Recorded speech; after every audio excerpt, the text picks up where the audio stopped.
रवि एक 5 सितारा होटल में बावर्ची का काम किया करता था। उसके हाथों में जादू था। रवि भाई, ग्राहक आपके पाव भाजी की बेहद तारीफ कर रहे हैं। शुक्रिया भाई। भाई, कभी हमें भी पाव भाजी नसीब करा दो। हाँ हाँ, आज मिलो होटल बंद होने के बाद। यहाँ खाएंगे तो बॉस लोग चीखेंगे। आप एक काम कीजिए, हम सबके लिए पार्सल पैक करके ले आना।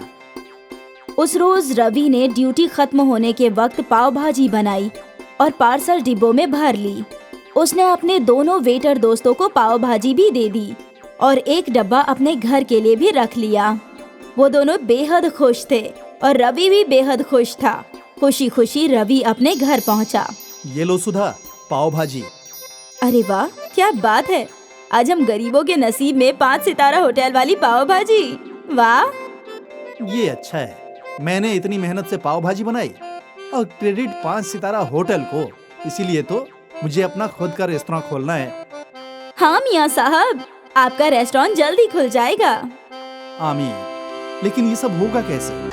घर की, बच्चों की, सबकी जिम्मेदारी भी तो मुझ पर है। हाँ वो तो है, लेकिन मुझे उम्मीद है कि आपका रेस्टोरेंट जरूर खुलेगा। हाँ, उम्मीद पर दुनिया कायम है। तभी पिंकी और अर्नव ट्यूशन से आए। अब्बा अब्बा, आज तुम्हारे अब्बा तुम दोनों के लिए कुछ खास लाए हैं। पाव भाजी ना? अरे, तुमने कैसे अंदाजा लगाया? क्योंकि मेरा बड़ा दिल कर रहा था पाव भाजी खाने का। वाह, देखा, अब्बा को हर बात का इल्म है। सुधा, सबको पाव भाजी पेश करो। आज मेरे बच्चे मेरे हाथों की मशहूर पाव भाजी खाएंगे। क्या आपकी पाव भाजी वाकई मशहूर है? है नहीं, लेकिन हो जाएगी। चलो चलो, भूख लगी है, खाना खाते हैं।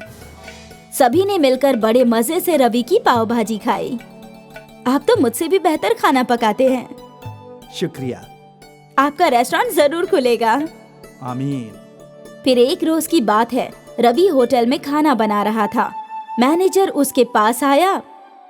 दोस्त, मुझे बताने में बेहद तकलीफ हो रही है, लेकिन तुम्हें नौकरी से निकाल दिया गया है। लेकिन क्यों? होटल का मुनाफा कम हो रहा है तो मैनेजर मुलाजिम भी कम कर रहे हैं और इसी वजह से हम सिर्फ एक ही बावर्ची अफोर्ड कर सकते हैं। अब वही फास्ट फूड के साथ सारे फूड आइटम बनाएगा और उसे तजुर्बा भी है। तो बॉस का फैसला है कि अब हमारे होटल में एक ही बावर्ची रहेगा और इस वजह से तुम्हें नौकरी से बर्खास्त किया जा रहा है। रवि परेशान हो गया। उसे ख्याल भी नहीं आया था कि उसके साथ ऐसा कुछ होगा। वो घर पहुंचा और उसने सारी बातें सुधा को बताई। आप फिक्र मत कीजिए, आपको दूसरे होटल में मुलाजमत मिल जाएगी। दुआ करो जल्दी मिल जाए। रवि कई होटल में नौकरी की तलाश में गया, लेकिन हर जगह उसे मायूसी ही हासिल हो रही थी। तकरीबन 1 माह गुजर गया था। अब वो मायूस सा हो गया था। अब उस रोज जब वो घर लौटा तो वो रो पड़ा। परेशान मत होइए, आज नहीं तो कल आपको नौकरी हासिल हो जाएगी। मैंने कितने होटल्स में कोशिश की, लेकिन मंदी की वजह से कहीं काम नहीं है। अब मैं क्या करूं? काम नहीं है तो क्या हुआ, आपके हाथों में हुनर है। आप खुद का रेस्टोरेंट खोल सकते हो। लेकिन सुधा, रेस्टोरेंट खोलने के लिए पैसों की जरूरत होगी, वो कहाँ से आएंगे? मेरे जेवर है ना। सुधा, उनसे सिर्फ 2-4 लाख रुपए आएंगे। उतने में हम एक छोटा फास्ट फूड रेस्टोरेंट तो खोल ही सकते हैं। हाँ, आप कोशिश तो कीजिए, मुझे यकीन है आपको कामयाबी जरूर हासिल होगी। ठीक है। रवि ने सुधा के सारे जेवरात गिरवी रख दिए और पैसे ले लिए। इन पैसों से रवि ने बाजार के बीचों बीच एक छोटा सा फास्ट फूड जॉइंट नाम का रेस्टोरेंट खोला। रवि के रेस्टोरेंट में सैंडविच, फ्रैंकी, मोमो और रवि की स्पेशल पाव भाजी फरोख्त होते थे। दोस्त, एक पाव भाजी दो। मुझे एक चीज सैंडविच। रवि का रेस्टोरेंट अच्छा चल पड़ा था। बाजार के बीचों बीच होने की वजह से वहां हमेशा ग्राहकों का हुजूम लगा रहता था। कुछ ही माह में रवि ने अपनी बीवी के जेवरात छुड़वा लिए। ये लो सुधा, तुम्हारे जेवर। ऊपर वाले का करम है हम पर। बड़ी जल्दी आपका रेस्टोरेंट जम गया। जमता कैसे नहीं? मेरे हाथों में जादू जो है। हाँ हाँ, रवि और सुधा की जिंदगी में अभी खुशी के थोड़े ही लम्हे आए थे कि उन पर नई आफत आ गई। रवि के फास्ट फूड रेस्टोरेंट के सामने ही एक पाव भाजी का ठेला लग गया। पाव भाजी के ठेले में पाव भाजी सिर्फ 50 रुपए की थी और यही देखकर सारे ग्राहक रवि के फास्ट फूड रेस्टोरेंट के बजाय पाव भाजी के ठेले पर खाने लगे। अब ये क्या नई मुसीबत है? अगर मैं पाव भाजी के दाम 50 रुपए से कम करूं, तो मेरे इस होटल का किराया और मुनाफा कैसे निकलेगा? रवि की उलझन बढ़ गई। अगले कई रोज तक रवि सोचता रहा कि कैसे उस पाव भाजी के ठेले की मुसीबत से निजात पाए। अगर मैं दाम नहीं कम कर सकता, तो मुझे कुछ नया करना होगा जिससे सारे ग्राहक मेरे रेस्टोरेंट में ही आएं। लेकिन क्या करूं? रवि सोचने लगा कि वो क्या कर सकता है। जब वो घर लौटा तो वो उसी ख्याल में था। सुधा, मैं क्या नया कर सकता हूँ? मैं समझी नहीं।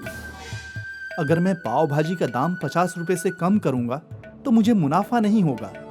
और अभी तो सारे ग्राहक उस ठेले पे ही पाव भाजी खा रहे हैं। तो मैं सोच रहा हूँ कि मैं कुछ नया करूं, ऐसा कुछ जो किसी ने सुना तक ना हो। सुधा अपने बावर्ची खाने में मसालों की जानिब देखने लगी। आपको याद होगा कि आपके गांव से सियाह मसाला आया है। अगर आप इस मसाले का इस्तेमाल अपने पाव भाजी पर करेंगे तो वो बिल्कुल नई होगी। सियाह पाव भाजी? हाँ, सियाह पाव भाजी। और बस रवि और सुधा को तरकीब मिल गई। अगले रोज रेस्टोरेंट के बाहर बड़ी तख्ती लग गई, खुसूसी सियाह पाव भाजी। और रवि ने अपनी खुसूसी पाव भाजी बनानी शुरू कर दी। कई लोगों ने वो तख्ती पढ़ी। फिर एक यूट्यूबर का तवज्जो उस तख्ती पर गया और वो रेस्टोरेंट के अंदर आई। रवि ने उसे सियाह पाव भाजी पेश की। तो जनाब देखिए, हमारे पीछे है खुसूसी पाव भाजी, आइए खाते हैं। उस यूट्यूबर ने पाव भाजी चखी। वाह वाह, बहुत खूब। सियाह पाव भाजी का वीडियो वायरल हो गया और साथ ही रवि का फास्ट फूड जॉइंट भी मशहूर हो गया। अब उस छोटी सी दुकान के बाहर लंबी लंबी कतारें लगा करती थी। सुधा और रवि ने कई और लोगों को काम पर रख लिए। सियाह पाव भाजी इतनी मशहूर हुई कि दूर दूर से लोग सियाह पाव भाजी खाने आने लगे। देखते ही देखते रवि का छोटा सा फास्ट फूड जॉइंट अब एक बड़े होटल में तब्दील हो चुका था। आखिर आपका ख्वाब मुकम्मल हो ही गया। हाँ, लेकिन ये सब तुम्हारी वजह से मुमकिन हुआ है। तुम्हारी तरकीब कमाल कर गई। सियाह पाव भाजी ने रवि के सियाह मुस्तकबिल को रोशन कर दिया, उसकी डूबती हुई कश्ती को पार लगा दिया और आखिर उसका होटल खोलने का ख्वाब मुकम्मल हो गया।